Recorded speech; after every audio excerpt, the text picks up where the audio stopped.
téléphone en USB sur l'ordinateur et donc de pouvoir le relier derrière aux outils dont Appium Studio. Donc, pareil, là, il y a les screenshots qui parlent d'eux-mêmes, hein, c'est pas bien compliqué. Et suite à ça, du coup, on a vraiment accès au téléphone. Je vais un petit peu vite, mais c'est vraiment parce que là, encore une fois, cette doc-là, vous l'aurez à la fin, donc je ne m'attarde pas. Hein, c'est vraiment des prérequis assez basiques. Du coup, ensuite, dans la logique des choses, il suffit d'installer Appium sur son PC. Donc, pareil, je vous ai mis le lien de Appium Studio. Si, je sais que moi, j'avais rencontré un peu un souci quand j'avais voulu faire une demande pour que Appium nous envoie l'exécutable du logiciel. Si vous rencontrez des soucis, vous pouvez envoyer un message soit directement à moi-même via le Slack ou carrément dans le chat Cerberus Slack. Et j'ai toujours moi de côté les exécutables pour Appium Studio en Mac et en Windows. Donc comme ça, pas de jaloux. Donc n'hésitez pas. Franchement, moi je les ai à disposition, je peux vous les envoyer assez facilement. Donc ça évite de galérer comme moi j'ai pu le faire. Voilà, donc ça c'était pour la partie un petit peu théorique et la partie un petit peu pré-réglage. Je vais maintenant vous montrer du coup avec mon écran.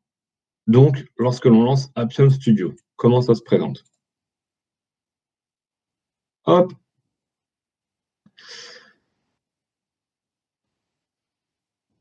Non, il ne veut pas. Non, c'est bon, ça ne se met pas en plein écran, il me semble. Ok, bon. Voilà. Donc ça se prend de cette façon. Je vous avoue que je ne connais pas toutes les options, toutes les utilités, mais en tout cas, ce qui va nous concerner ici, c'est ce bouton-là. D'ailleurs, pour bien la démo, je vais supprimer le mien. Hop, téléphone. Donc c'est ce bouton-là qui permet d'ajouter des devices. Alors, l'instant, en fait, on peut en retirer et en ajouter d'autres à la place, et ainsi de suite. Donc, voilà, c'est la petite subtilité. Donc, quand on fait ça, après, on choisit du coup forcément son OS. Donc, pour moi, ça sera Android. Et là, vu que j'ai branché mon téléphone en USB sur mon ordinateur et que, bien sûr, avant, j'ai fait le mode développeur, j'ai activé le débogage USB, du coup, il le reconnaît. Donc, il sort tout de suite les informations de mon téléphone. Donc là, pareil, je touche à rien, je fais juste OK. Et donc, il reconnaît mon téléphone qui me dit qu'il est prêt, donc je peux m'en servir. Donc ensuite, il suffit de cliquer dessus et du coup, on va avoir en fait un aperçu tout simplement de mon écran de téléphone. Donc, je vais pouvoir naviguer dessus comme si je l'avais en les mains. Alors là, pour le côté pratique, je vais directement moi naviguer avec la main parce qu'il y a toujours un petit délai quand on le fait à la souris sur les téléphones et c'est quand même plus intuitif quand on le fait à la main. Donc là, voilà, je prendrai juste un instant pour qu'on admire quand même mon chat qui est très beau. Donc du coup, voilà. Donc là, j'ai le téléphone. Là, si je vois la souris, je vais ouvrir l'application, mais je pouvais très bien le faire depuis le téléphone. Les deux peuvent le faire. Juste petit point, donc avec ce visuel-là, on a accès au bouton Home, au bouton Menu et faire un back, comme ce qu'on peut avoir sur un téléphone classique. Finalement, on les retrouve là, hein, les boutons. Mais voilà, on les a aussi depuis l'outil Appium Studio. Tu as une question dans le chat, Simon, au niveau App Package, App Activity. Est-ce qu'on peut les faire apparaître sur Appium Studio? Parce que nous, moi, je passais par STF quand je voulais récupérer tout ça. Je sais plus si on peut la récupérer par Appium Studio. C'est une bonne question. Je vais regarder quand je vais. Quand tu inspectes un élément, peut-être il doit apparaître. Ah oui, ouais. oui, ok. Oui, si, il me semble qu'on l'avait vu, ça, Cédric, en plus. Ouais. Donc, ouais, je vais y venir. Donc, du coup, moi, pour mon exemple, je vais par exemple inspecter cet écran-là. Et alors, du coup, pour inspecter, j'utilise ce bouton. Il va scanner en fait l'écran et va me ressortir tous les éléments présents de mon écran. Et ils vont ressortir ici sous forme de hiérarchie. Et je vais pouvoir du coup les sélectionner et voir en fait toutes les propriétés qui sont liées. Donc finalement, ça rejoint un petit peu lorsque l'on inspecte un élément sur un site web où on a pareil la hiérarchie de l'élément avec div, span, etc. Et du coup, on retrouve un petit peu les différentes propriétés. Et avec ça, en fait, on peut générer l'XPath de l'élément qui nous concerne. Donc moi, par exemple, si je veux pouvoir récupérer l'XPath du champ texte Le Guenec-Simon, je l'ai là, et donc j'ai toutes les informations là. Et en fait, si je prends par exemple celui-ci, je fais clic droit, copie XPath. Là, je vais me mettre là dans ce petit champ de texte-là pour faire une vérification. Voilà, et il me le ressort bien. Il voit qu'il l'a sélectionné. Donc, on a bien la nomenclature d'un XPath ici. Et donc là, comme ça, je sais comment celui-là, il fonctionne. Ça marche aussi du coup avec d'autres. Si je prends pas avec pas avec la classe, je ne pense pas parce que c'est à mon avis. Ouais. Comme ça, en fait, il n'y a rien qui est relié vraiment à. En gros, là, tu as pris toutes les classes de ta page. En fait, ça, il faut mettre 1, 2, 3, 4. Mais bon, c'est pas. C'est pas le plus propre. Je vais juste répondre à Alex, justement. Là, tu vois, en haut, il y a ID, ressource ID. En gros, ton ressource ID, c'est ton app package plus ton ID. Donc là, tu vois que si je dis pas de bêtises, le app package, c'est comme .android.system UI ID. Ah, du coup, non. Moi, je suis pas d'accord. C'est parce qu'on avait vu sur les ID le package qui était au début de. Non, parce que mon package name, ça ne serait pas ça serait Decathlon Service. Non, là, t'es pas. Enfin, prends un élément de ton application. Genre le Ganex Simon, un ID de ton application. Non, pas une classe, un ID, c'est un ID sur un élément. Voilà, le package, pour moi, ça doit être comme.decathlon.android, ce qui est intérêt à ton application. C'est ça. D'accord, parce que là, c'était hors application, ça que Ouais, c'est pour ça. Autant pour moi. Voilà, donc là, effectivement, pour répondre à la question, le package name, on le retrouve ici. Et du coup, la deuxième question d'Alex, c'était le App Activity. Ça, par contre, je ne sais pas si on peut le trouver avec Appium Studio là-dessus. App Activity, non. Non, moi, je l'ai récupéré via Android Studio, pour le coup. D'accord. À creuser, sinon, Alex, on regarde de notre côté. Voir si on peut le faire avec Appium Studio, faire tout en une fois. Bonne question, on regardera. Yes. Mais en tout cas, ouais, moi j'avais trouvé d'autres moyens pour choper les App Activity, mais c'est une bonne question. Mais donc, malheureusement, en tout cas, avec cet outil-là, Appium, moi en tout cas, je ne sais pas le faire.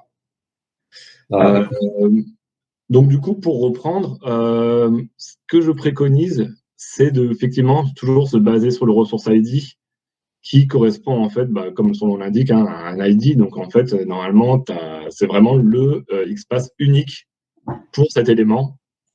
Et donc, d'ailleurs, on est sûr vraiment d'appeler le bon élément de notre page. On peut aussi effectivement prendre le ID. Et là, j'anticipe un peu une question qui est quelle est la différence entre ressource ID et ID? Et ma réponse est je ne sais pas. En fait, en tout cas, ce que je peux dire, c'est que de mon expérience, certains modèles de téléphone, effectivement, lors de mes tests automatisés, préféraient que j'appelle des éléments avec le ressource ID plutôt qu'avec l'ID. Ça, malheureusement, c'est qu'avec le vécu qu'on peut s'en rendre compte.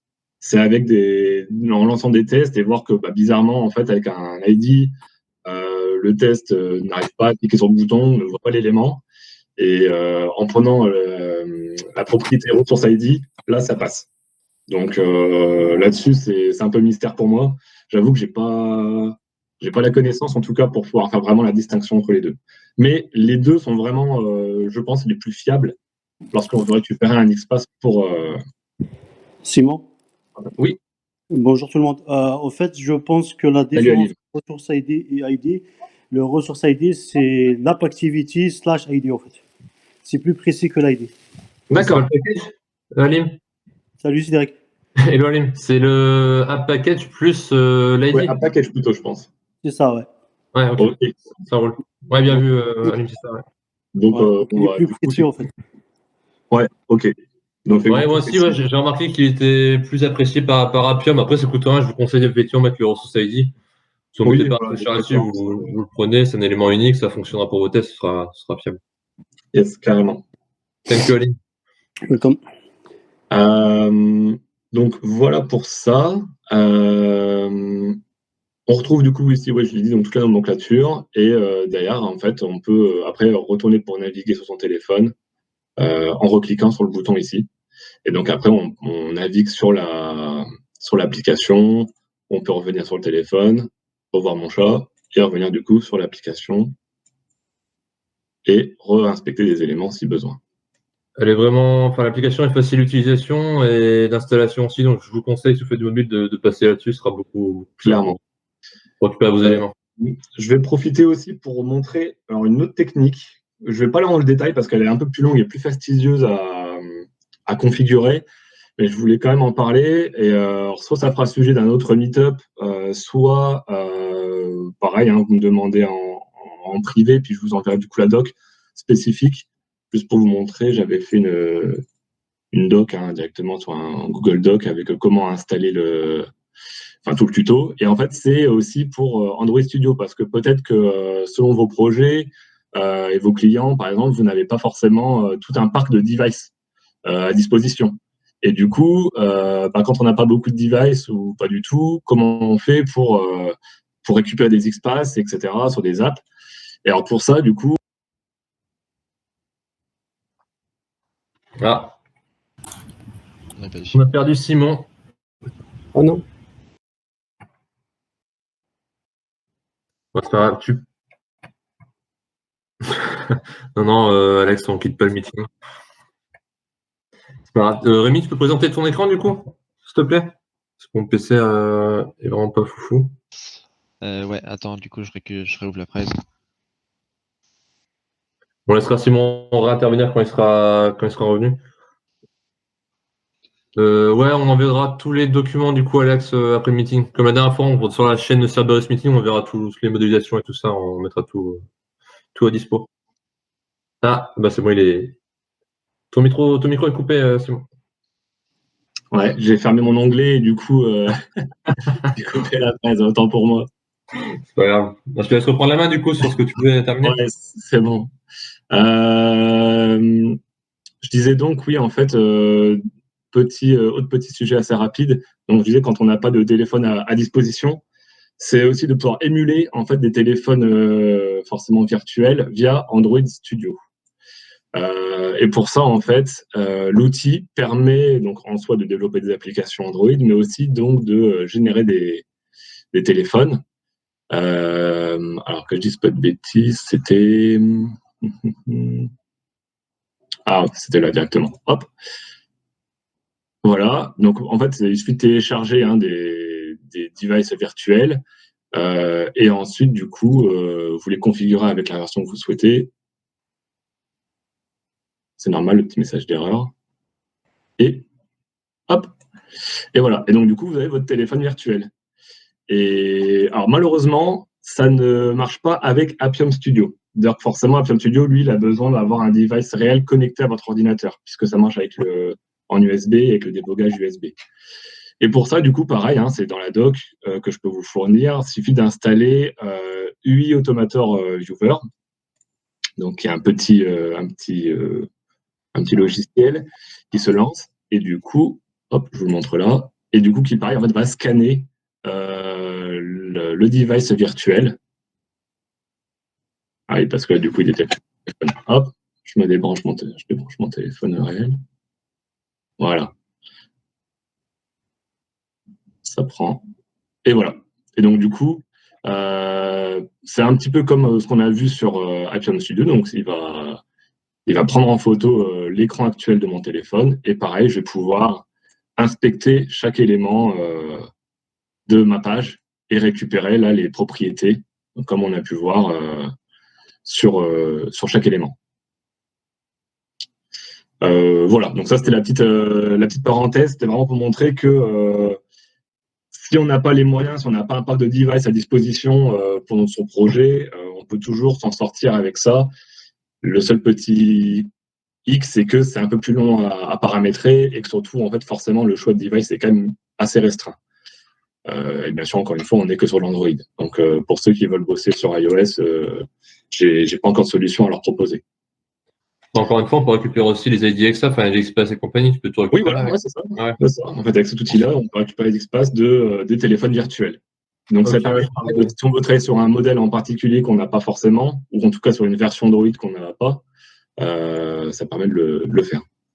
Ok, j'ai jamais utilisé celui-là, mais effectivement, ça peut être intéressant aussi. Ça peut intéresser les gens. Voilà. Simon, on va passer à la suite. Du coup, là, on a vu le mobile, Yes. comment récupérer un espace. Et là, on va vous montrer comment récupérer un espace sur web et surtout comment le reformater et naviguer via cet élément. Du coup, je vais te laisser présenter, Simon. Ouais. Ça correspond au slide, voilà, avec le tableau, le 8e. Là, encore une fois, on vous enverra tout ça après la presse. C'est les différentes manières d'écrire l'espace. Donc, vous voyez, only element, element plus name. Tous les éléments sont indiqués. Vous n'aurez plus qu'à les reformater selon vos éléments à vous. Là, on va passer au cas pratique. Donc, tu peux aller sur le site des cas, s'il te plaît, Simon. Ouais, je l'ai plus, du coup, j'ai fermé mon onglet tout à l'heure. Ah, non, je t'envoie le lien, bouge pas. Là, tu me l'envoies. Pas de souci. On va sur Slack ou? Comme tu veux. Ouais, je t'envoie ça sur Slack, bouge pas.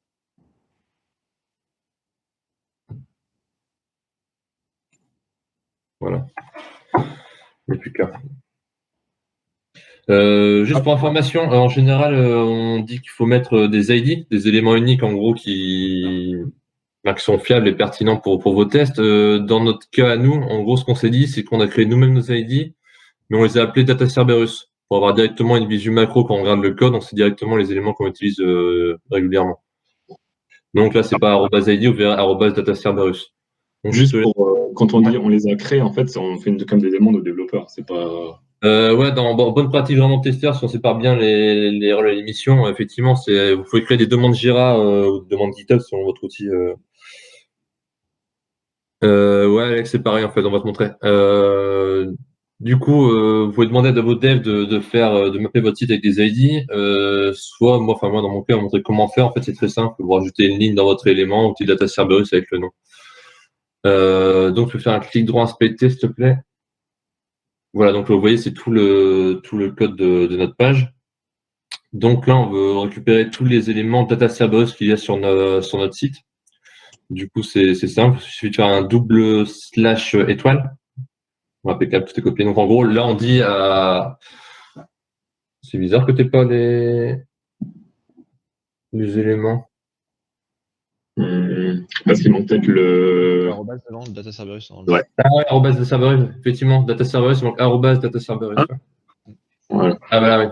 Il y a vu Rémi. Donc là, en gros, on dit à notre navigateur récupère tous les éléments qui s'appellent Data Cerberus. Donc là, vous voyez 1 sur 19 sur la barre de recherche.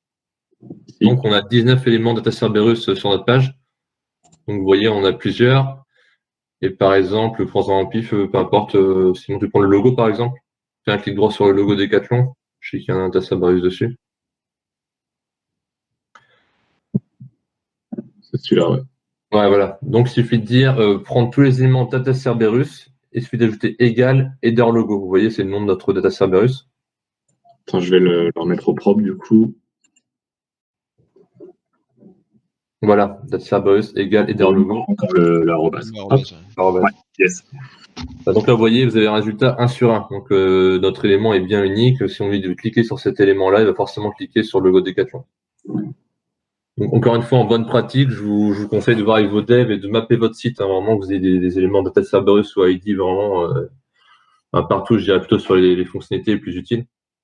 Vous gagnerez vraiment du temps. Après, imaginons que vous n'avez pas d'ID sur un de vos éléments, mais vous voulez quand même y accéder. Je vous conseille de vous baser sur un ID existant, un élément fiable qui ne bougera pas, et du coup de monter ou descendre dans le code. Par exemple, là, si je veux choper l'image, logiquement, si tu fais un /img, /class, ça devrait fonctionner, Simon, je pense. T'as mis un M. En /img, il faudra faire, pas class. C'est img? C'est l'un l'autre en général. Et img, ça marche? Ouais. Ouais, voilà. Donc là, vous voulez récupérer l'image, vous basez sur votre ID et vous prenez directement votre image.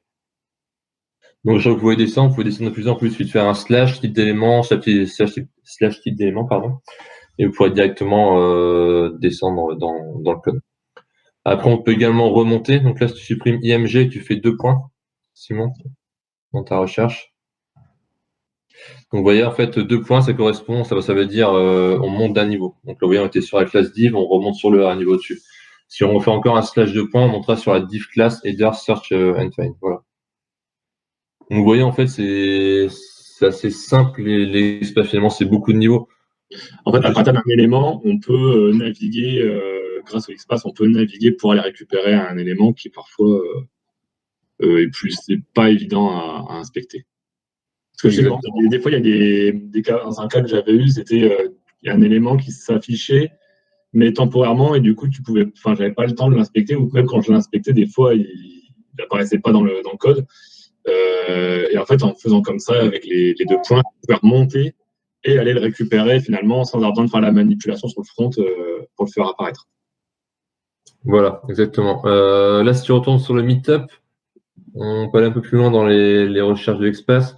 Oui, voilà, donc c'est les 3 derniers qui restent ici. Tu peux du coup aller sur la page concernée sur le site Decathlon, s'il te plaît. Donc tu peux taper Appro, enfin c'est des jeux de données de pré-prod, donc peu importe, tu mets Appro. Voilà, c'est le truc qu'on a créé, com, pour n'importe lequel, comme Manoto, ou peu importe. Ouais, hop. Voilà. Donc là, vous voyez, vous avez un tableau dynamique en fait, en fonction de vos éléments, vous aurez plus ou moins de lignes à votre tableau. Donc là, si on regarde sur le code, on aura des ID en doublon finalement, car vos data Cerberus ont été créés, mais là, tu peux faire une recherche data Cerberus uniquement, sans le égal, tu sais. Ouais. Hop. Voilà, donc là, vous voyez, vous avez 318 réponses, car vous avez des data Cerberus forcément en doublon. Donc là, dans ce genre de cas, on sait que l'élément anglo est unique. On peut directement faire une recherche sur le texte anglo. En général, l'élément texte, pas le plus fiable, mais dans ce cas-ci, il est assez pertinent. Du coup, tu avais copié le.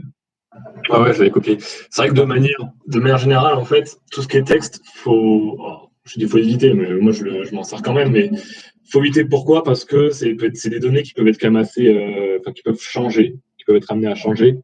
Donc forcément, si un jour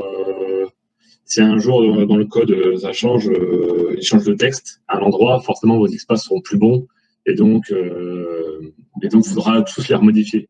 Alors que si vous vous basez sur effectivement une propriété, ou en tout cas sur un ID par exemple, normalement ça, il n'y a aucune raison que les devs aillent le changer. Donc c'est vrai que c'est beaucoup plus safe et au moins vous êtes sûr derrière de ne pas avoir à retravailler vos espaces dans le futur. En tout cas, ça limite, parce qu'on n'est jamais à l'abri.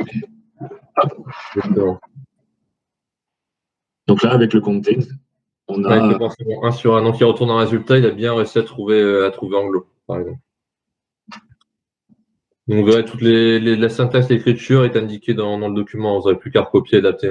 Donc c'est pas anglo. Vous modifiez juste votre texte sur anglo, par exemple. Simon peut marquer flares, par exemple, ou lourd, ça va le prendre également. Yes. Après, on disait aussi, on l'a vu hier avec Rémi, là, qui nous a montré d'autres manières de réécrire l'espace. Je connaissais pas du tout. C'est on peut se baser sur un élément ID, donc data Cerberus. Et là, vous voyez dans le code, on a un égal data table entity detail. En fait, on a plusieurs ID qui commencent par data table.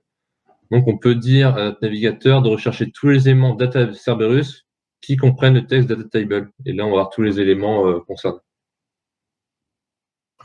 Là, vous voyez, on a 300 résultats. Donc, après, c'est en fonction de votre projet. Si vous avez des ID identiques, ça pourrait vous être utile.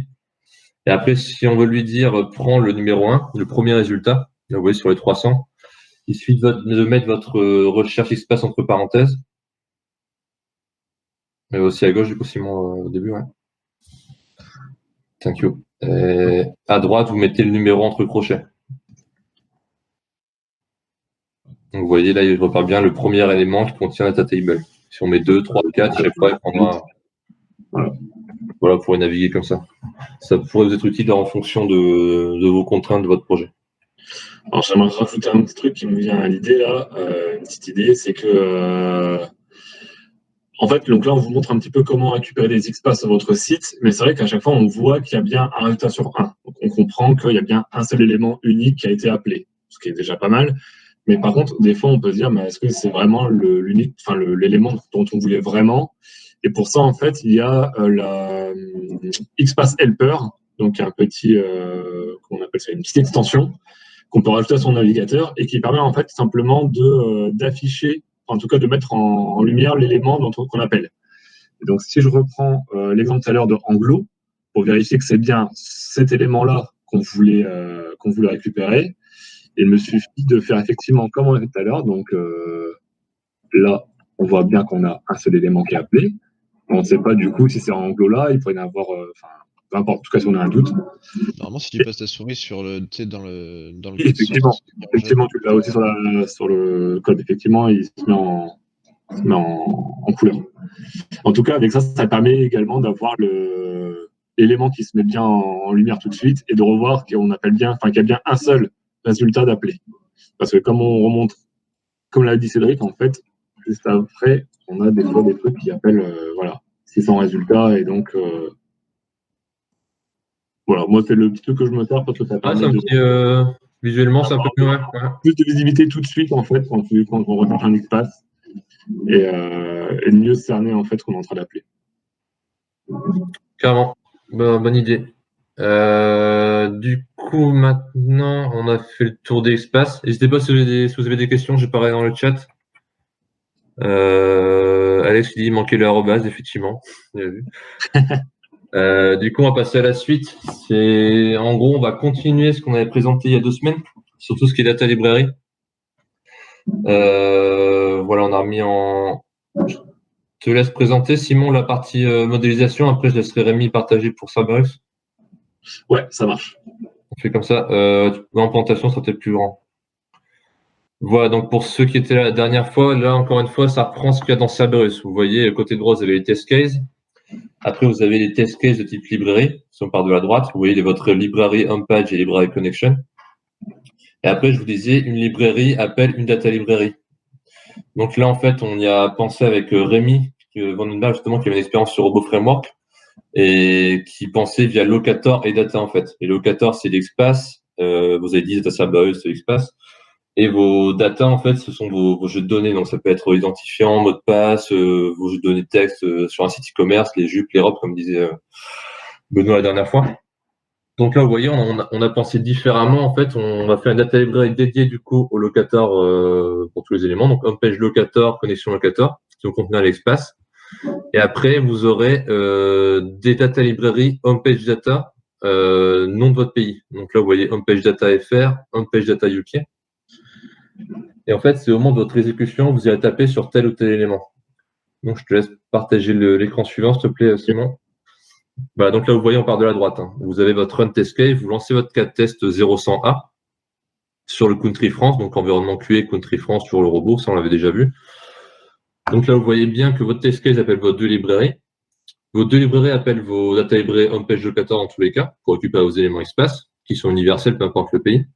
Par contre, là, niveau de données, il ne va pas taper dans la IoT, il va taper sur la homepage data FR, quand on l'a appelé sur le country FR France. Vous voyez, elle est en bleu.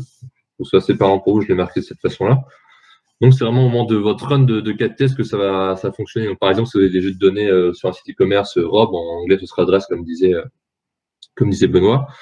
Donc là, si on part sur la dernière partie du slide de Simon, merci. Vous voyez que quand on fait le run test case sur le UK, on tape plus sur l'homepage data FR et bien sur l'homepage data UK.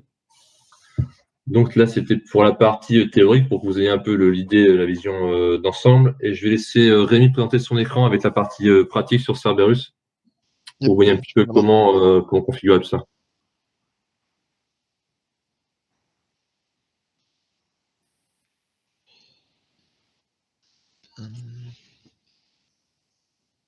Attends, il y a une question en attendant. Use browser on app. I mean browser espace from mobile device. C'est une bonne question. On n'utilise pas de navigateur en app parce que c'est une application, c'est pas du web natif finalement. Pas parce qu'en plus du coup il la pose en anglais. Donc pardon. Rémi, je te laisse commencer à présenter cette partie, je vais lui répondre dans le chat. Du coup, pour effectuer ce qu'on a fait, donc on va retourner dans notre cas de test. On repart sur les exemples il y a 2 semaines avec le site d'Amart. On a un peu modifié tout ça, mais c'est la même logique. Vous voyez encore les librairies connection et homepage account et nos cas de test. Du coup, là, je vais aller dans notre cas de test, par exemple, good password. Donc concrètement ici, on va sur le site de Damar, on va sur l'espace client et on se connecte avec un compte existant, avec un user et un password qui fonctionne. Du coup, pour faire fonctionner les deux data librairies différentes, que là, par exemple, là, on avait mis UK et FR. Après, on pourra forcément ajouter d'autres pays en plus au fur et à mesure. Petite particularité, il faut aller du coup dans Properties. Pas ici, parce que je l'ai mis dans une librairie. Ouais, quand c'est comme ça, Ami, il est en Inherit Properties. Tu aurais pu le retrouver en tout cas de test, mais en Inherited Properties. Ouais, tout à fait. Bon, je suis parti là-dessus. Ça. Du coup, dans les Properties, en fait, on va venir ajouter, du coup, nous, on a appelé notre properties home page data. Donc, comme ça, c'est assez parlant. Et en fait, il va falloir qu'on crée des properties home page data pour chaque pays sur lequel vous souhaitez avoir des modifications, notamment de langue. Donc là, par exemple, on a le premier home page data qui va appeler notre librairie home page data FR, qui sera uniquement joué du coup sur FR. On a la home page data qui, celle-ci est pour UK. Et après, on a la home page log qui, elle, est jouable sur tous les pays parce que les locators, eux, sont disponibles du coup sur tous les pays et ne sont pas amenés à changer. Et du coup, au niveau de nos steps, quand on viendra les appeler, non, pas les logs, plutôt là, ici. Du coup, en fait, on appelle simplement home page data. Et vu qu'on a précisé sur quel pays ça se joue, l'outil va comprendre de lui-même qu'il va pouvoir aller récupérer ces informations sur la bonne librairie, qui sera du coup ici. Donc on a bien notre home page data FR et notre home page data UK. Et donc à cet endroit-là, vous allez pouvoir en avoir autant que de pays que vous allez utiliser. Ouais, donc toujours vos espaces, vous aurez une seule data lib homepage locator, connexion locator, orders locator, vous avez toujours une seule data lib. Par Mais exemple, ici on est sur les locators voilà. avec tous nos espaces. Et on va prendre par exemple en data FR, on a espace client, bienvenue Monsieur Cerberus. Et sur UK, on aura my account et welcome Monsieur Cerberus. Mister en anglais. Ouais, Mister en anglais, oui, effectivement. Ouais. Après, je trouve ça vraiment beaucoup. Enfin, c'est Rémi qui a l'idée via Robo Framework, mais d'un point de vue pérenne, enfin, je sais pas, les sites, je sais pas, peut-être Claro2, j'en sais rien, qui ont beaucoup de pays. C'est vraiment une façon claire et nette et précise de ne pas se tromper et d'en trouver facilement si je vais te donner. Au niveau visibilité, c'est bien plus clair, c'est sûr. On sait que les datas sont dans des datas spécifiées par pays et qu'après, dans tous les cas, nos locators, eux vu qu'ils sont jamais amenés à changer, n'ont pas besoin d'avoir de data lib spécifique par pays. Encore une fois, on a oublié de préciser, vous voyez que homepage data, enfin tout ce qui est data a un country de renseigner. Par contre, pour votre homepage locator, enfin tout ce qui est locator, il ne faut pas renseigner de country. Vous verrez. Donc là, ici, on l'a bien On le laissé laisse pour les locators. Et pour FR, on a bien mis en FR. Alors, d'un point de vue visibilité, peut-être demander une evol, mettre un truc multi-country, un champ qui pourra par défaut tous les pays qu'on a enregistrés. Enfin, ce sera à voir. Visuellement, ce serait plus propre. Ouais, c'est une evol à voir après ensuite, mais c'est vrai que là déjà, actuellement, on peut faire comme ça et ça fonctionne très bien. Du coup, d'ailleurs, je peux lui lancer l'exécution, Cédric, si t'es d'accord avec moi. Clairement. Du coup, je vais lancer l'exécution. Alors, vous voyez, au niveau des paramétrages de campagne, on a une campagne globale, multi-country, et après, on a créé une campagne par pays. Donc, une FR, une UK, et la campagne que Rémi va lancer, c'est une campagne multi-country. Vous voyez, il n'a pas Ça, de. tout à fait. Je vais le préciser juste après. Donc ici, qu'on voit bien, donc du coup, ça va lancer nos deux cas tests ici. Du coup, se connecter avec un mauvais password, se connecter avec un bon password sur UK et sur FR. Et du coup, sur l'environnement de QA avec Cerberus Chrome. Tu peux faire. Ouais, on va te mettre un tag, sinon tag les screenshots, mais c'est pas grave. Bon, on va réussir à retrouver. Ouais, pas de problème. Au pire, reprends la campagne qu'on avait lancée hier. Oui, tout à fait. C'était celle-ci. On n'a pas encore signé une grid, ça va être, donc vous voyez, bon, ça c'est le résultat. Promis, ça marche, on vous arnaque pas. Donc full list, voilà. Et du coup, on voit bien qu'on a bien lancé du coup notre long password sur QFR, QE UK. Sur le good password, pareil, FR UK. Et en fait, quand je viens ouvrir FR. Excuse-moi, c'est sur le web, ça? Ça sur du web. Ouais, c'est du web, Lim. Ok. Ça pourrait aussi t'intéresser sur du mobile finalement, parce que c'est la même logique au niveau de la. Non, parce que j'ai vu que c'était très rapide. Du coup, je dis, sauf les gars, ils ont des matériels super puissants ou ils ont des techniques, mais voilà. Ah ouais, je te dis, moi j'ai fait que du mobile aussi, je suis sur du web depuis 2 mois, et ouais, ça change carrément la vie, l'exécution, c'est hyper rapide. Ouais. Ah, c'est beaucoup Ok, plus, ouais. super. Et du coup, là, je vous ai ouvert le FRQA. Du coup, on a bien rentré en username Demo Cerberus simple. Et quand je vais sur UK, on est sur du Demo Cerberus 02 avec le même password, parce qu'en tous les cas, ça ne fonctionne pas. Et du coup, On on a voit changé bien mot de passe pour montrer cela. tout à fait. Et du coup, on voit bien qu'en fait, on a récupéré des informations différentes selon le pays, et ce qui va nous permettre de gérer plus facilement notre multi-country à cet endroit-là. Je viens de tilter, mais en fait, quand on a fait la démo tout à l'heure sur les data Cerberus, en fait, limite, ça porte à confusion, on aurait dû appeler ça ID Cerberus finalement. Où ça? Par rapport à dans la démo qu'on a fait juste avant, tu sais, dans le site Decathlon, on a appelé les ID data Cerberus. On aurait dû Ah les oui, appeler oui. ID Cerberus ID Cerberus. Ouais, tout à fait. pour pas se répondre avec les data qui sont des jeux de données texte. Clairement. Enfin, c'est pas. Enfin voilà, c'est Rémi qui a pensé à ça. On a un peu galéré au niveau du paramétrage des pro-parties. Finalement, on a trouvé une solution. Mhm. Et ouais, pour un site multi-country, je vois pas comment ça pourrait être plus clair au niveau gestion des talibs. Après, c'est mon point de vue personnel, Non, c'est sûr. vraiment c'est propre. Dans l'immédiat, sans Evol, c'est le meilleur moyen de pouvoir gérer une multi-country. Ouais, ça évite quand par la suite vous aurez 1, 2, 3, 4 pays en plus de devoir copier-coller vos librairies et vérifier que rien n'est cassé. Enfin, C'est ça, là, il faudra simplement ajouter une nouvelle property au niveau de votre cas de voilà, ouais. test. Avec le nouveau pays, faire un copier-coller de votre librairie data et juste changer les valeurs du coup par rapport à la langue de votre pays, quoi. Exactement. Du coup, on a fini avec cette partie-là. Si vous Je vais avez des revenir. questions, c'est le moment peut-être aussi. Ouais, si vous avez des questions, je sais pas si vous, concernant vos projets, vous avez peut-être une approche différente ou. Je sais pas. Par exemple, tout à l'heure, Alim, tu disais, même si c'est du mobile, tu as fait quelle logique avec le multi-country? Bah, j'ai pas changé. J'ai toujours gardé la logique qu'on a fait ensemble, en fait. Ouais, à l'époque, on avait fait une librairie par fonctionnalité, en fait. Du coup, tu as une data librairie homepage, par exemple. C'est ça, en fait. J'ai data. Ouais. En fait, moi j'ai pas compris là quand tu appelles ta data. Parce qu'en fait, moi, j'ai genre data homepage pour un pays qui est la Pologne, data homepage qui est pour Lux, par exemple. Mais par contre, moi, je garde toujours le même nom qui est le data homepage, par exemple. Et du coup, dans mon cas, je dis, enfin, tu tapes sur le data homepage.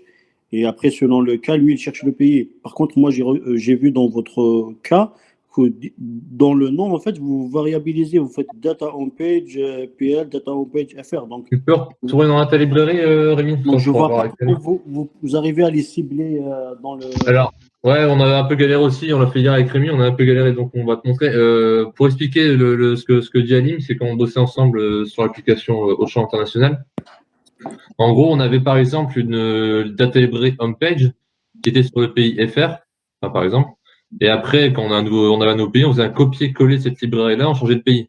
Je dis pas de bêtises, Alim, c'est ça qu'on faisait, hein. Ouais. Ouais, c'est ça. Donc après, dans votre data library, vous aviez donc vos espaces qui étaient les mêmes pour tous les pays, sur les parties core, j'imagine, hein, de souvenir. En fait, c'est ça. Moi, par exemple, dans mon espace, quand je veux taper sur un élément qui est dans data homepage, par exemple, donc dans mon truc, donc j'appelle la propriété qui tape sur la data homepage, point l'élément que je veux. Mais moi, j'appelle toujours le homepage data. Donc, vous, par exemple, si vous avez un seul cas en multi-country, ben, je ne vois pas comment vous arrivez à taper sur les UK en FR dans le même cas, en fait. Là, en fait, ça va être ici. Ouais, Je vais ouvrir. En fait, c'est au niveau des properties. property, ouais. En fait, on nomme une property qui aura exactement le même nom, que ce soit n'importe quel pays. Et en fait, c'est au niveau de la data lib sur laquelle on va l'appeler. Ouais. Là, ça va changer en fait. Là, par exemple, on a une connexion data qui sera sur UK, une connexion data qui sera sur FR. Je vais juste aller. Ah, vous avez fait deux. Ok. Ouais, Pardon, en fait, En fait, on lui précise vous avez si fait deux c'est sur data. du FR, si c'est sur du UK en fait. Ouais, ok. Ben moi, en fait, au lieu, c'est ça, en fait, moi, la seule différence chez moi, c'est que moi, vous voyez, enfin, le truc des pays en haut, donc FR, UK, ouais. moi, je les coche tous les deux. Dans le la data lib name, donc moi, ça, je l'ai toujours le même. Donc, j'aurai le homepage data, c'est tout. Ouais. Je n'ajoute pas le bout. Et du coup, lui, automatiquement, il va y aller dans tes librairies. Donc, tu auras la homepage data. Et en fonction du pays, il prend directement le pays. Donc, pas la peine de variabiliser le pays à la fin. Encore une fois, c'est au moment de ton exécution que tu vas dire je prends telle ou telle librairie. En fait, Le problème, justement, lui quand Ouais. s'il exécute la France, par exemple, il va taper sur homepage data et automatiquement, il va prendre celle de la France. ouais, parce qu'elle est taguée France dans la data library. Et C'est ça. Du coup, problème, au lieu de, par exemple, là, j'imagine vous avez 2 pays, donc ça va un peu rapide, mais imaginons vous aurez des pays demain, vous êtes obligé de dupliquer votre truc 10 fois, alors qu'il suffit juste de les cocher en haut et avoir le même nom sur votre librairie derrière. en fait, on était limité par Cerberus. Si tu mets, au début, c'est ce qu'on voulait faire. Ouais, Demi, tout à en fait, fait. on voulait garder en gros, tu prends ton nom de data library, s'il te plaît? Parce que, en fait, tu dois limite demander une eval sur Cerberus. En gros, au début, on avait juste créé homepage data, on avait copié homepage data partout sans mettre le /fr, donc tous les data avaient le même nom. Et on Ouais. pensait jouer avec le country, tu vois. Juste jouer avec le country et faire UK, donc toutes les data avaient le même nom. Et on Ouais. jouait avec les pays. Le problème, c'est que Cerberus, il aime pas au niveau property. C'est ça, ça En nous avait gros, créé des conflits au niveau de la property. ouais. Pour expliquer le cas hier, je peux montrer l'écran en property du coup, s'il te plaît, Rémi. En fait, si tu fais homepage data, get from datalib, homepage data, tu mets fr et tu fais homepage data en bas qui appelle UK, il voit 2 fois datalib name homepage data et il dit bah non, on peut pas en faire 2, il en faut qu'une. En fait, on était obligé de faire. Justement, mais tu fais pas deux en fait. Si tu enlèves le tiret bas FR et le tiret bas UK, Ouais. tu coches uniquement en haut. Tu vois, en haut, tu as FR. Au niveau des pays, ouais, ce qu'on a pensé aussi, mais tu verras, tu peux essayer, ça marche pas. Cerberus considère qu'il y a un conflit. Ben, c'est ce que j'ai moi, enfin, ça marche. Ah ouais, bah faudra regarder. Faudra regarder Ouais. parce qu'on n'avait pas réussi à le faire Hier, hier ça avec fonctionnait En fait, pas. si vous pouvez, enfin, si c'est dit dans les tests et on aura un peu de temps après à la fin, Ouais. on peut faire. Du coup, tu fais comme ça, Lim? Ouais, c'est ça, voilà, et tu retires donc la deuxième. Ouais, mais tu regardes, tu vois, il y a déjà ça, tu vois, et il sait pas sur lequel se baser. Est-ce que t'as la même chose, toi, déjà? Attends. Tu peux dupliquer, ouais, tu peux le truquer ça? Ouais, en fait, on le voit pas. En gros, là, il me propose Damar QFR et Damar QE UK, en fait. En fait, Ouais, quand enfin, il présente, il y a un problème. moi, ça, je le touche pas. En fait, et lui, en fait, il me propose, il me dit que voilà, j'ai trouvé ça dans cet environnement, ça dans ce pays. Donc, en gros, il va prendre tous ces datas au fait en compte à l'exécution. Et après, tout dépend de ton environnement et de ton pays. Il va se focaliser sur la bonne data librairie derrière. Bah, écoutez, enfin, continue votre présentation. Si on finit Ah, je et on montrerai la aura trace un peu de après. temps, on peut, Ouais, on peut. c'est à creuser. Ben après, peut-être qu'on peut le faire différemment. Après, au niveau de la logique, je trouve ça quand même plus propre de séparer les locateurs et les data. Rien que le fait Ah, dans tous de les cas, pouvoir oui. s'y retrouver facilement. Je sais pas ce que t'en penses, Alim, hein. Je sais pas ce que t'en penses que toi, enfin, ce qu'on avait laissé au champ, c'est qu'on avait tout rangé comme en data lib, mais tes XPath et tes jeux de données sont mélangés, en fait, du coup. Non, non, non, en fait, au contraire, enfin, les jeux de données, en fait, moi, je fais le cas test enfin, une seule fois. J'appelle ma data lib. Dans les propriétés, je lui dis qu'il va taper sur data lib dans les data lib derrière. Et dans les data lib, j'aurai le même nom pour chaque pays. Et comme ça, en fait, il va à l'exécution, il va prendre le pays directement. Enfin, Ouais, voilà. en grosso modo, au lieu de dupliquer, enfin, la seule différence entre la logique qu'on a et la logique que vous avez, c'est vous avez trop de propriétés en fait. Vous dupliquez les propriétés pour chaque pays. Ouais, au niveau de property, ouais, effectivement. Au niveau property, on est obligé de dupliquer à chaque pays pour la rappeler. En fait, c'est au niveau visuel. T'imagines la personne qui revient derrière avec une seule homepage data. Donc, je sais pas, imaginons tu as 10 pays, tu auras en seule data, tu auras 10 robes en fait avec les langues différentes, avec Ouais. une seule data lib. Non, mais pas une seule data lib. En fait, derrière, tu auras. Ah, tu auras dupliqué, pardon, je disais, oui, tu auras Ouais, dupliqué ta. Oui, tu l'auras comme ça, du coup. ouais, tu auras homepage. Tu auras les mêmes data lib en fait, mais tu ne vas pas les différencier dans tes data lib. En fait, tu vas taper à chaque fois sur la data lib homepage par exemple.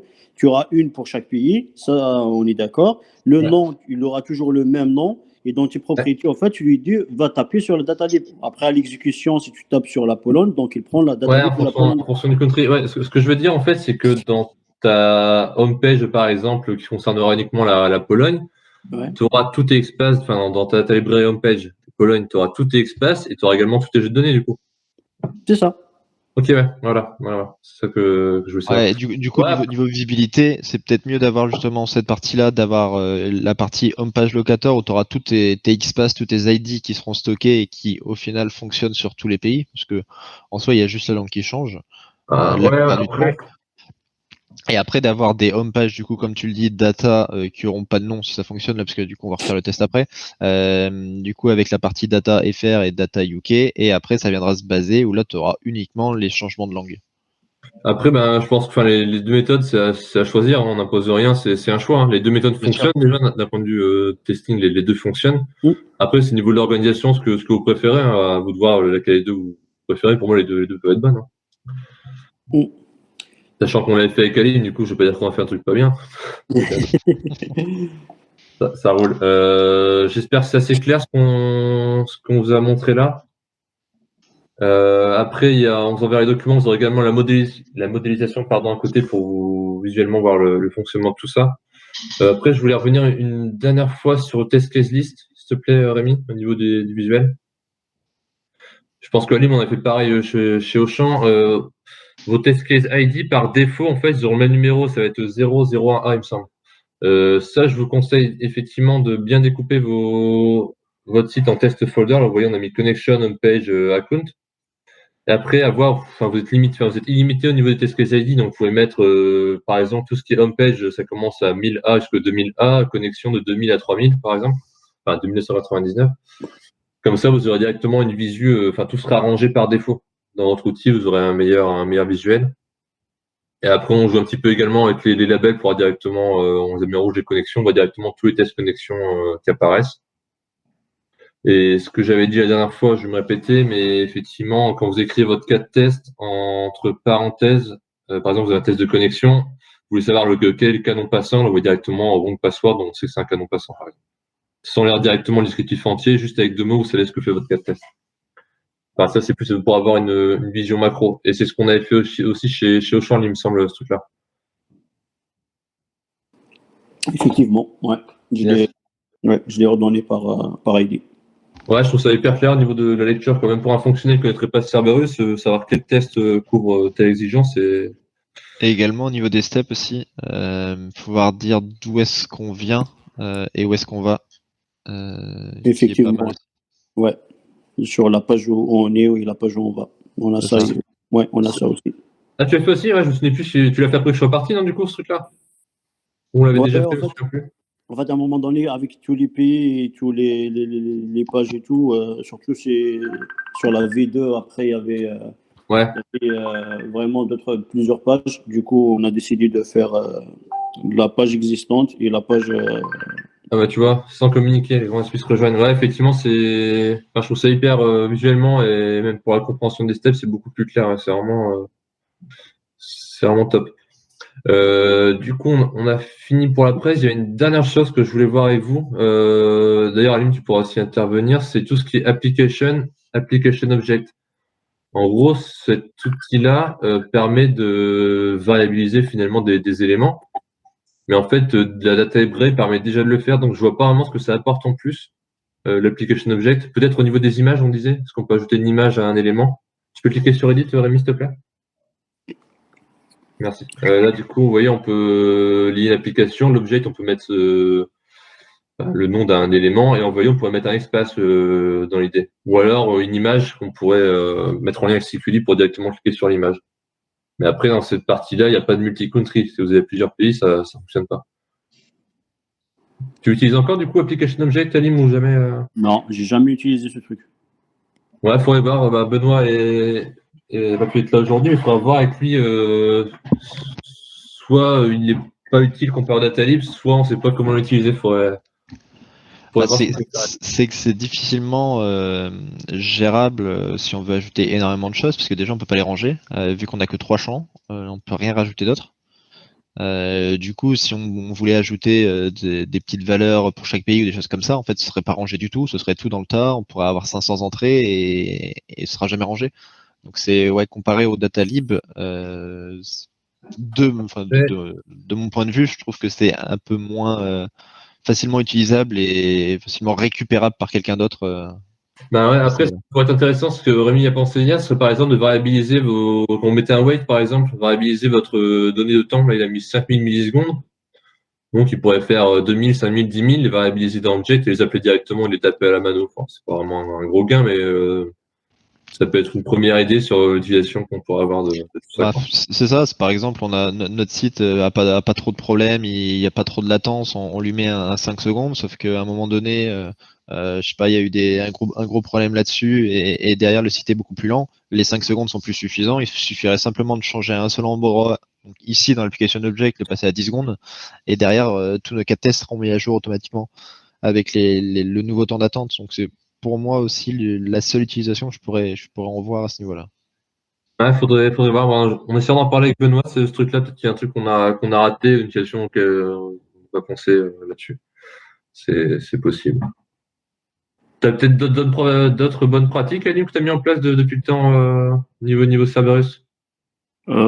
Franchement, je suis pas vraiment loin de vous, hein. On a presque la même logique, les bonnes pratiques. Après, voilà, j'ai l'impression qu'on était formés tous à Auchan, donc. Ouais, on a commencé là-bas, ouais. Mais après, ça reste du retail multi-country finalement, tu vois. C'est pas le même client, mais c'est le même type de projet. Hein. Et ben voilà, c'est bon pour nous. N'hésitez pas si vous avez des questions sur le meeting ou sinon on pourra répondre directement sur le Slack, sur le chat. Et voilà. Et voilà. On va clôturer, Simon? Ce sera le mot de la fin? Pardon? On va clôturer? Ouais, pas de souci. On a rien oublié, c'est bon? C'est bon pour nous. Ouais. À moins que tu veuilles nous montrer une photo de ton chat, mais. Non, pareil, hein, je peux envoyer des photos de mon chat à qui le veut. Hein. Ok, parfait. On peut le mettre dans les slides s'il faut. Il n'y a pas de souci. Et bien ça roule. Et ben n'hésitez pas si vous avez des questions sur tout ça, les poser sur le Slack ou peu importe, par mail, comme vous voulez. Il n'y a pas de problème. Merci à vous les gars. Merci beaucoup. Merci à vous. Merci. Merci à vous. Merci. Merci. Salut tout le monde. À la prochaine, salut. Merci. Salut. Merci. Les documents, je vois dans le chat, les documents, on va les mettre sur le Slack Cerberus. Ceux qui n'ont pas encore accès au Slack Cerberus, vous pouvez mettre votre mail dans le chat ici. Et on pourra vous ajouter directement au Slack. Vous pourrez directement récupérer tous les documents. Cool. En fait, j'ai une question. Par rapport au Appium Studio que vous utilisez, c'est pas la version payante? Vous avez arrivé à esquiver ça? Nous, ça a toujours été gratuit. Après, on est limité à 2 téléphones avec Appium Studio en même temps. Ouais, c'est ça. Hein. Moi, en tout cas, la limite que j'ai vue avec Appium Studio, c'était de pouvoir mettre que 2 téléphones à la fois. Après, comme je disais, hein, tu peux en retirer un et mettre un autre à la place, et ça indéfiniment. Donc, c'est pas vraiment un réel problème. En fait, moi j'avais ça aussi. Moi, à un moment donné, ils m'ont demandé, enfin, c'est une mise à jour obligatoire, et la mise à jour obligatoire, en fait, tu as droit à 1 mois, après, ça devient payant. Du coup, j'aimerais bien récupérer votre version si vous avez le lien direct. Ouais, Simon peut te l'envoyer, mais c'est bizarre que ce soit payant ton. Ouais, en plus, c'était sur le Mac et sur PC, enfin, tous les deux. À un moment donné, c'était au mois d'avril dernier, je pense. Donc, c'est une mise à jour update forcée. J'ai mis à jour et au bout d'un mois, ils me disent voilà, votre version d'essai, c'est fini, vous devez passer sur la version payante. Ok. Bah, si tu veux, Alim, je vais prendre ton mail après, et puis de toute façon, je l'ai déjà. Et je te l'envoie si tu veux. Je t'envoie. Super. Et j'ai oublié d'en parler tout à l'heure, Alim, parce que je voulais pas t'impliquer parce que tu n'étais pas prêt, mais tu as bossé sur de l'iOS du coup en mobile. Ouais. C'était un peu de dispo, parce que c'est un peu qu'on voit un petit peu, parce que finalement, c'est la même logique que du Android. Bah, c'est En pareil. fait, c'est les noms des éléments qui sont différents. La seule différence, c'est que tu fais un Mac, en fait. Un Mac avec les trucs, et tu récupères la même chose, les ressources ID. Après, la particularité de iOS, c'est que tu n'as pas besoin de XPath à chaque fois. Tu vois, dans les test cases, quand tu cliques, tu peux utiliser ID, tu peux utiliser XPath, tu peux utiliser. Enfin, il y a 3 ou 4 éléments. Et avec Android, par exemple, les ID, ça marche super bien. Ouais, iOS, pardon. De souvenirs, enfin quand j'ai quitté le projet, c'était au tout début d'iOS. Ouais, le truc qui m'avait marqué, c'est que l'architecture du code, bah, c'est pas du tout le même nom d'éléments finalement. Enfin, c'est la même logique, mais c'est pas du tout les mêmes noms. Non, c'est pas du tout les mêmes noms. Parce qu'en fait, chaque dev, il développe à sa façon, donc il peut le nommer différemment. Ouais. Et il y avait aussi un souci, mais je crois que tu l'avais résolu, c'est c'était hyper long à cliquer un élément, même sans wait. T'en souviens quand au tout début? Ouais, mais ça, je pense, c'était beaucoup plus avec des problèmes avec Xcode et qui n'arrivent pas à exécuter. Je peux te partager après mes capabilities que j'utilise, mais Ouais, franchement, avec ce sera un Philippe, sujet intéressant. Ouais. ouais, avec Philippe, quand il est venu, enfin, il a reconfiguré le truc et, enfin, c'est plus long que Android, ça c'est sûr. Mais c'est pas le cas qu'on avait eu avec toi en fait. Tu vois? Ouais, tout début, je me souviens. Ouais. Ouais. Et du coup, t'as pas encore fait de web en automatisation? Non, le web, non. Bon, bah après, ouais, je te dirais, le truc qui change, c'est l'exécution des tests. Ouais, c'est hyper rapide. Hein. C'est 50 simple. tests en En fait, 10 minutes, c'est fait. j'ai l'impression que c'est comme les API en fait. Ouais, c'est presque aussi rapide que des API finalement. Ouais. C'est pour ça qu'il y a des moments, tu es obligé de mettre des waits parce que c'est tellement rapide à dérouler que bah, il y aura des éléments du coup.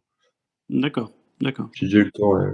Bah, après, c'est la même logique, hein, c'est faire du mobile, c'est faire du web. Hein, surtout avec Cerberus, c'est toujours. Ouais, enfin, je pense que la Le seule truc. différence là, vu là, votre présentation, c'est juste comment récupérer les exploits. Après, tout le truc, c'est resté le même. Bon, je viens de faire le test, Alim. Du coup, ouais, en fait, il voit le conflit au niveau du test, mais il exécute quand même, et ça fonctionne. Tu peux présenter Rémi, s'il te plaît, peut-être pour montrer à Ouais. Ouais. En fait, c'est pratique. Ce que j'ai proposé, je pense, c'est pratique quand on a beaucoup de pays. Bah ouais, c'est ce qu'on voulait faire en fait à la base, nous, Alim. Et en fait, Ouais. vu quand on avait vu le conflit, on s'est dit que bah du coup c'était mort, que ça marchait pas. Du coup là, je sais pas si vous voyez. En fait, je pense que le conflit, vous l'avez parce que vous avez laissé les deux propriétés, non? Non, du coup là, je l'ai enlevé du coup. Du coup, j'ai gardé comme toi tu avais fait, un page data, j'ai juste mis le C'est ça. country UKFR, j'ai ajouté la description. C'est Et ça. en fait, quand je vais dans mon cas de test, hop, properties. En fait, tu vois, nous on était bloqué au niveau du champ ici, qui est sélectionné. Mais en fait, de base, lui, il va quand même aller faire le tri sur si c'est du FR et du UK. En fait, le champ qui est là-bas en bas, enfin, où il te dit genre choisis une seule Ouais. série. En fait, ça c'est, si tu veux, c'est le wording qu'il faut. Là, c'est pas qui tu dois choisir en fait, mais c'est que ce qu'il voit lui derrière. Ouais, c'est ça. Moi, quand j'ai plusieurs environnements et plusieurs pays, par exemple, quand je lui dis tu tapes sur Connection Data, donc pour lui, il voit par exemple Connection Data FR, Connection Data LU, Connection Data APL, Connection Data pour l'UAT, pour la prod, et tu dois choisir pour exécuter. Or que si tu le laisses comme ça, lui, à l'exécution, selon ton environnement et selon ton pays, il prend directement la bonne data. Ouais, c'est lui qui a choisi. Ouais. C'est ça. Bah, du coup, c'est exactement ce que voulait faire Cédric hier, mais on était resté bloqué sur le fait que ça allait poser conflit, alors que ça fonctionne très bien en fait. Bah, Et Ah, du je savais pas, coup, je trouvais que ça bloquait directement quand on lançait en laissant comme ça. Ah, ok, d'accord. et du coup, on garde le même nom ici. c'est ça. Et du coup, on arrive à faire UK. Et du coup, c'est mieux, c'est que du coup, t'as pas besoin de modifier tes properties, tu dois juste ajouter au niveau de ton champ. C'est exactement ça. En soi, si tu coches tout, il n'y aura pas de problème, parce qu'il va faire le tri lui-même. C'est ça. Enfin, Ouais, ok. selon ton exécution derrière après. Ouais, je vois. Après là, il faut faire très attention quand vous ajoutez un nouveau pays. De le cocher. De bien le cocher, ouais. En fait, pas le cocher ici, parce que là, surtout là, par exemple, tu as quatre propriétés. Donc, au lieu de venir le cocher ici, il faut le cocher dans là-haut, en fait, le Edit Test Case Header. Hop. Non, reviens sur le cas. Ouais. Donc, voilà. Donc là, quand tu coches ici un cas. Ouais, il faudrait faire du all, quoi. Ouais, tu sélectionnes ici, ouais. Ah, Ok. oui, on a oublié d'en parler, Rémi. En fait, par défaut, là, on avait déjà nos pays. En fait, imaginons, on va rajouter un nouveau pays dans le système. Tu sais, on va ajouter un nouveau pays qui n'est pas présent là. Par défaut, il sera décoché, tu vois. C'est ça. Donc, il faut juste venir, il faut juste avoir l'attention, quand tu ajoutes un pays, de venir cocher ton cas où tu vas jouer ce pays. Et automatiquement, les propriétés derrière, ils vont récupérer tous les cases cochées et ça va marcher derrière directement après. Yes. Mais du coup, le mieux au niveau du header, c'est de toujours cocher all et de juste de décocher le pays qu'on a besoin. Parce que attends, ouais, le all il s'enlève au final. Mais du coup, si tu as le all, au moins si tu rajoutes un pays, automatiquement, tous tes cas de test fonctionneront sur ton nouveau pays sans que tu aies besoin d'y retoucher au header. Si tu fais all, ouais. Ouais. D'accord, mais ça c'est bon à savoir. Limite, il faudrait que ce soit fait par défaut, tu vois, pour éviter Ouais, le problème. le all, je pense que ce serait bien que ça soit fait par défaut. Après, ça dépend si tes cas de test, est-ce que tu le joues dans tous les pays? C'est ça le truc. Ouais, mais après, au final, c'est à toi de choisir sur quelle data au moment de ton exécution de ta campagne, c'est à toi de choisir sur quel pays tu lances tel cas de test et sur. Parce qu'en soi, le cas de test, c'est possible de le lancer sur tous les pays, mais si au niveau de ta campagne, tu dis, bah, je lance juste sur la France et sur UK, bah, dans tous les cas, tu lanceras que sur France et sur UK. Oui, mais si ton cas, il est coché all, donc ce cas, même si tu lances sur la France, il va le lancer. Enfin, tu vois, Bah, toi, t'as une pas si dans campagne. ta campagne, tu lui as demandé de le lancer. Là, par exemple, tu vois, genre, je retourne sur ma campagne, j'ai une campagne QA Front, là, par exemple, où on avait mis en country FR et UK. Bah, si j'ai pas FR là-dedans, il lancera jamais sur FR. Justement, mais s'il est coché, par exemple, all, Ouais. donc FR, elle est dedans, et toi, tu veux pas le lancer sur FR, juste ce Ouais, cas. ok, ouais, je vois. Non, voilà, Ah, mais- tu vois, juste le cas, en fait. Parce que je sais pas comment allez structurer votre logique des tests. Par exemple, moi, sur la homepage, par exemple, j'ai des cas sur la homepage. Par exemple, j'ai 8 que je vais lancer sur tous les pays, et j'aurai 2 de spécifiques sur la Pologne, par exemple. Et du coup, c'est quoi? C'est des choses qui sont en plus que Bah, tu ça as sur dépend. les autres pages ou pas? Ouais, ça dépend en fait. Tu peux les avoir en plus ou en moins. Mais voilà, genre le cas de test, s'il est tout payé, oui, donc tu peux le récupérer et dans ta campagne et tu le lances. Mais par contre, s'il n'est pas tout payé, donc là, tu dois décocher le hold et sélectionner Ouais, les mais pays un par un. justement, c'était une question qu'on se posait aussi, qu'on se posait hier, c'est de savoir est-ce que on crée Oui, un oui, nouveau raison, cas de test ouais. uniquement pour le pays ou est-ce que tu ajoutes une condition dans ton cas de test qui est joué sur tous les pays avec si par exemple tel élément est présent uniquement du coup sur la Pologne, dans ces cas-là, tu fais une action en plus. Bah, c'est ça, ouais. Ça, c'est faisable, en fait. C'est ce que je fais aujourd'hui. Enfin, pour te dire directement, en fait, ce que j'ai moi aujourd'hui, c'est j'ai des cas de tests que je peux jouer sur tous les pays. Après, si, par exemple, sur un exemple bête, mais voilà, sur le Luxembourg aujourd'hui, quand je clique, c'est une page native. C'est des API qu'on a derrière. Donc, la page, j'ai une page qui a 2 champs et qui a un bouton. Par contre, sur la Pologne, j'ai une page web. Donc, quand je clique sur le login, ça m'ouvre une page web. Du coup, c'est carrément autre chose. Donc, moi, sur ma page login, je vais introduire mon email, mon mot de passe si je clique sur le bouton. Par contre, sur la page web, je dois scroller d'abord, je dois rentrer le truc, je dois vérifier, je dois rescroller, cliquer et attendre. Donc, ce n'est pas les mêmes cas de test. Donc, j'ai dans le même cas de test à l'intérieur un cas je le conditionne par rapport au pays luxe. Un autre cas, je le conditionne par rapport au pays la Pologne. Et à l'exécution, en fait, il me lance le même cas. Pour le luxe, il va exécuter uniquement celui qui est pour le luxe. Celui de la Pologne, il va le sauter. Et pour la Pologne, il saute celui de luxe, il exécute celui de la Pologne. Et du coup, ta condition, tu la mets comment au niveau de ton cas de test? Vas-y, on va prendre un cas par exemple et je te montre. Donc là, par exemple, si tu vois en fait, les bleus, c'est les actions. Donc toi, tu dois Ouais. faire, voilà, tu contrôles sur les actions. Du coup, si tu cliques sur la barre blanche, voilà. Et là, en fait, dans les conditions opérationnelles, au lieu de dire always, donc là, always, il va l'exécuter pour tout le monde, tout le Mais pays, tout le truc. justement, c'était une évol qu'on voulait voir. C'est il n'y a pas de truc, par exemple, if country is, tu vois. Si, vas-y, prends le truc. Ouais, là, je l'ai ouvert, mais tu vois pas affiché en fait quand on ouvre les. Mais Donc, du coup, tu mets de quoi dedans par au niveau exemple, si tu prends if string equal au. Attends, je vais ouvrir mon Cerberus pour. Ouais, if string equal, ça marche. Je vais Ça marche pour les pays, du coup? Voilà, donc là, tu as if string equal. Donc là, le string 1. Donc là, tu peux appeler le pays que tu veux. Moi, par exemple, comme je veux, par exemple, jouer ça sur FR, donc tu appelles le pourcentage, une variable système, point, country. Donc là, en fait, il récupère le pays où ton cas il est exécuté. Ah, Donc, ok, je sais pas qu'on peut faire ça. voilà. Ah, donc toi, si tu veux c'est l'exécuter pas mal. unique. Et du coup, genre, tu fais ça comme ça. C'est ça. Donc là, ce cas-là, cette partie-là, il va l'exécuter uniquement en France, en fait. Les autres pays, il ne va pas l'exécuter.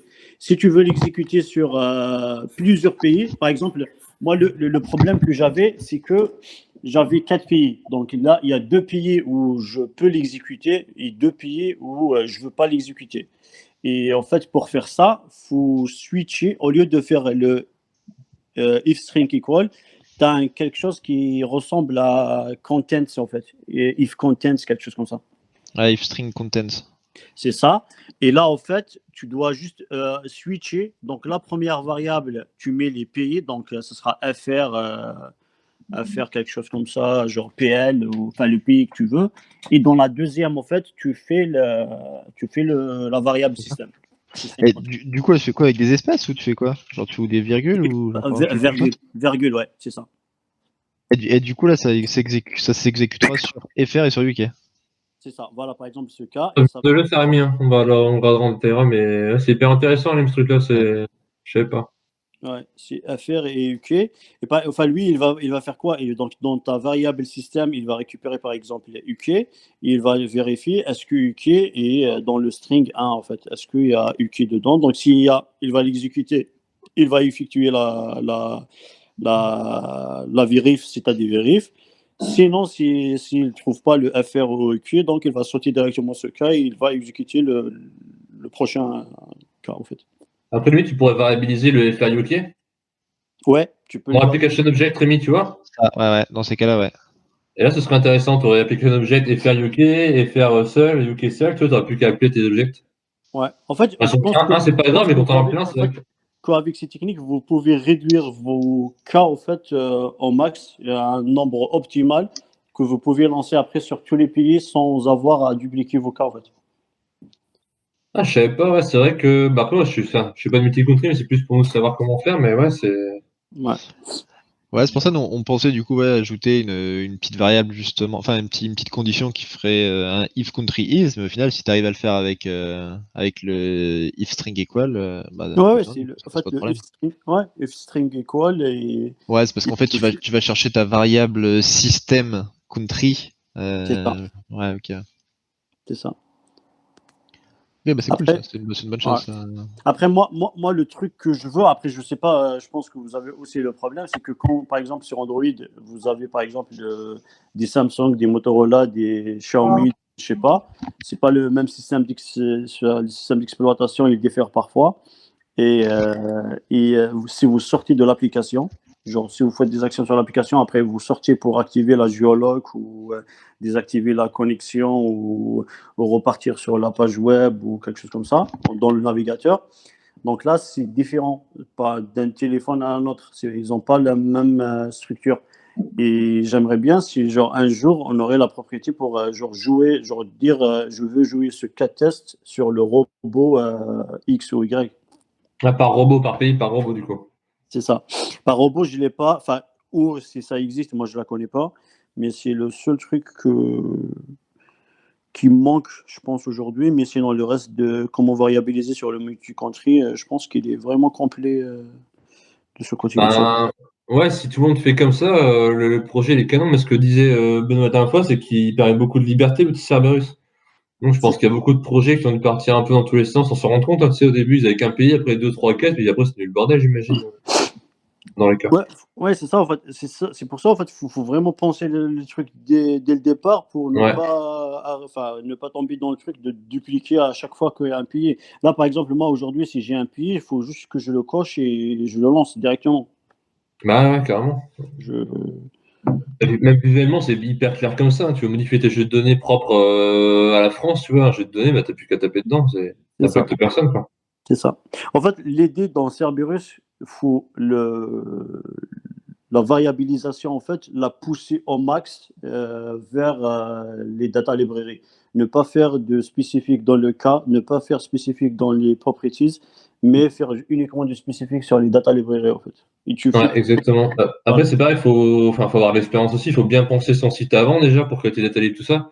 Ouais. Parce qu'un mec qui démarre sur Cerberus, il va créer ses variables, il va pas s'embêter, tu vois. C'est normal, il connaît pas l'outil, donc c'est ça, ouais. Faut être vigilant là-dessus, quoi. Ouais. Mais c'est là, franchement, je vois pas comment on pourrait aller plus loin au niveau bonne pratique, quoi.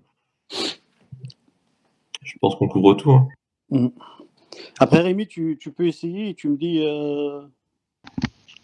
Au niveau du pays Au niveau de la condition d'un pays les trucs des conditions, genre regrouper tes 4 tests dans un seul et variabiliser au lancement sur les pays et voir est-ce que ça marche ou tu as des problèmes. Ouais, bah après pour le moment là j'ai pas eu de cas où j'avais quelque chose qui venait se rajouter en plus par exemple parce que là il n'y a pas de différence entre FR et UK par exemple.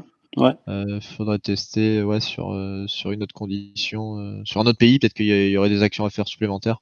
Notamment sur la création de compte, je sais que par moment il y a des champs obligatoires en plus à certains endroits selon le pays, donc peut-être le test à faire là-dessus. Si tu as des actions supplémentaires à des étapes de connexion, tu peux aussi faire ce système-là à la step, pas forcément à l'action ou à la vérification. Ouais, tu peux faire les actions en plus, et du coup, tu peux adapter ton test, enfin l'architecture de ton test, en disant telle étape, je lui mets la condition de Kalim à présenter en disant telle étape, je la fais que sur UK parce que elle est demandée que sur UK. Ouais. Sans pour autant refaire tout un test différent. C'est ça. Après, c'est par exemple le truc que je viens de voir avec vous sur les conditionnements. En fait, voilà, tu peux le faire carrément dans le step en haut. Ça, par exemple, si toute la step concerne uniquement un pays, donc là, tu l'utilises. Et tu mets du coup, tu fais step condition opération ici. Donc là, c'est. Au niveau de la step. Voilà, donc là, clique sur ça, tu auras le. Ouais, je ferai un if string equal. Okay. C'est ça. Donc là, ça là, en fait, là en haut, ça prend tous les steps. Toute la step. C'est ça. Ouais, ça, les steps, on savait, mais justement, on voulait vraiment taper à un niveau micro, enfin vraiment sur une action, quoi. Et c'est pour qu'on puisse le faire. C'est ça. Ouais. Après, je vois pas comment on pourrait aller plus loin. On pensait faire un autre meeting peut-être sur les API. Mais moi, les API, je connais Postman. Ah, Alim, je t'ai pas dit, j'ai été formé sur Postman, je maîtrise pas mal. Super. Ouais, j'étais un peu une tanche, je connaissais pas trop. Et là, j'ai un projet full back, c'est pratiquement que du back, donc forcément, c'est plein de Postman. Et en fait, je trouve que Postman est beaucoup mieux que Cerberus d'un point de vue visibilité déjà, en fait. Je vais en profiter pour manger en 8 minutes et retourner sur ma réunion à 14h. Ça roule. Allez, vas-y. Salut, merci. À plus, Camille. À tantôt. J'allais dire, Postman, enfin, Cerberus, c'est bien, c'est qu'on peut faire des tests d'API, mais ça reste du basique, des codes 200, tout ça, on peut pousser, mais en fait, c'est au niveau lecture. En fait, t'appelles une brique. On avait fait une modélisation avec Simon, le truc, il était immense, quoi, pour un test simple, un test en code retour 200. Surtout, en fait, pour quelqu'un qui débute dans les API, dans les tests d'API, c'est l'horreur. Enfin, moi, je suis passé par là, je me suis arraché. Comme Cédric. Et du coup, vous avez fait quoi? Vous avez fait des vérifs sur Postman directement, c'est ça? En fait, maintenant, j'ai un projet back, je gère 3 applications back et nous, je gère le front. Donc, l'application qu'on a montrée là, Store Parameter, je gère le front et le back. Ouais. Donc, le front, je l'ai mis sur Cerberus, ça marche nickel, tout va bien. Mais le back, du coup, je suis en train de le rapatrier sur Postman. Et l'idée, c'est que par la suite, Decathlon est en train de regarder pour avoir une liaison avec ARA. Donc, on aurait un rapport pour le front Cerberus et le back Postman. Et pourquoi tu l'as pas fait tes API sur Postman? C'est ce que je te dis, les API sur Postman. Bah oui, tu l'as dans. Tu vois, dans application, tu trouveras librairie service, quelque chose comme ça. Attends, je prends le. Ah oui, tu veux dire, tout créer dans Postman et appeler mes 4 tests Postman via Cerberus. Ah non, ça, je sais pas le faire. Moi, ce que j'ai fait, c'est les applications dans Cerberus. Ouais, je sais, tu peux les créer directement dans Cerberus, les 4 tests. Ça, on l'avait fait avec Simon, mais je trouve ça très très lourd et visuellement, c'est dur de s'y retrouver en fait. Ouais. En fait, moi j'ai utilisé la même logique des cas, la même logique de Cerberus, c'est de variabiliser. Ouais. Et sur Postman, on a des environnements. En fait, moi, l'environnement, c'est des data librairies, en fait. Donc, moi, mes 4 tests sont les mêmes, avec une variable qui va taper à chaque fois dans la librairie pour récupérer la variable. Yes, attends, je vais te montrer justement, ça ne rame pas trop. Je vais te planter mon écran. En gros, on l'avait mis on est en train de bosser sur une refonte de la doc, tu sais, en Cerberus, qu'elle n'est pas à jour, elle est pas très très parlante. Du coup, on est en train d'essayer de tout remettre en forme et sûrement via des modélisations, tu sais, des schémas plutôt. Du coup, on avait schématisé le fonctionnement d'un test d'API sur Cerberus. Et en gros, ça donnait ça, quoi. Ah oui, tu m'as montré ça la dernière fois, mais désolé, j'avais pas le temps pour le Non, regarder, t'inquiète, de compléter. Enfin, je veux dire ça, en gros, c'est un test d'API sur Cerberus. J'ai fait une démo l'autre coup à Rémi et Simon sur Postman. On a fait un test Postman en 5 minutes, quoi. La configuration au test. Hein. Oui, enfin, la configuration sur Postman, je te l'accorde, elle est plus simple que Cerberus. Mais après, pour garder tous nos tests dans le même endroit, genre aujourd'hui, j'ai une application qui est lancée. Je lance mon application en test auto front et derrière, il y aura les applications, enfin les API qui se lancent avec pour vérifier que tout va bien. Donc, ça permet en fait de garder en même endroit tout outil cas, en fait, et back et front. Oui, Ouais, je vois ce que tu veux dire. Ouais. pour tout ce reporting, c'est vrai que c'est plus simple d'avoir effectivement un seul outil. Oui et non, parce que là, ce que tu dis, Alim, c'est vrai. Effectivement, tu peux comparer le front et le back directement en un cas. Mais le problème, c'est que là, sur un projet back, là où je suis, c'est que tout le monde bosse sur le Postman, tu sais. On a un GitHub et tout le monde fait des commits, tout ça. Après, on récupère via les commandes Git, tu sais, on met à jour. Mhm. Donc là, le problème, c'est qu'il faudrait former tout le monde sur Cerberus, modifier directement tous les cas dans Cerberus, et c'est beaucoup, beaucoup plus lourd. Non, Bah, enfin, en fait, même Postman, en fait, il est bien. Mais après, sur Postman, vous faites quoi exactement, en fait? Vous faites uniquement le contrôle de le statut à 200 ou tu compares même non, tu peux aussi comparer des réponses des dans, éléments le- du dans le passe. JSON?